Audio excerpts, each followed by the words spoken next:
জামানায় সফল হওয়ার কয়েকটা পথ বলে দিচ্ছি। 1 নাম্বার, আপনাকে জ্ঞান অর্জন করতে হবে। কোরআন হাদিসের সাথে সমসাময়িক যত জ্ঞান আছে সব অর্জন করতে হবে, এটা 1 নাম্বার। জ্ঞান নাই, আপনি শেষ জামানায় টিকতে পারবেন না। যাদের কাছে এই জ্ঞান ছিল তারা কিন্তু মহামারীর আগেই প্রস্তুতি নিয়েছিল। আমি অনেক ওস্তাদকে চিনি, বাংলাদেশের আলেম, তারা এই 2020 সালের আগে হজ করে ফেলছে। তারা আগেই বুঝতে পারছে 20 সালে কিছু একটা হবে, 20 সালে পৃথিবীতে কিছু একটা হবে, তারা আগেই বুঝতে পারছে। কারণ শেষ জামানার পড়াশোনা করেছেন তারা, কার পর কি হতে যাচ্ছে এটা তারা বুঝতে পারছেন, অনুমান করতে পারছেন।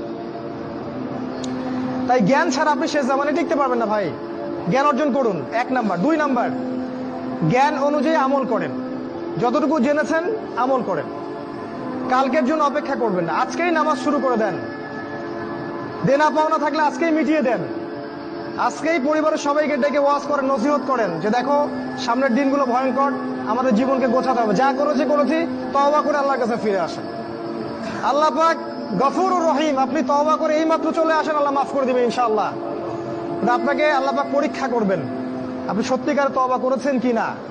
আপনাকে প্রমাণ করতে হবে নামাজের মাধ্যমে, জ্ঞান অর্জনের মাধ্যমে, ভালো কাজের মাধ্যমে, সদকা করার মাধ্যমে। সৎ কাজের আদেশ করবেন, অসৎ কাজে নিষেধ করবেন। আপনি ইসলাম পরিপূর্ণরূপে পালন করার চেষ্টা করেন। কোন সরকার, কোন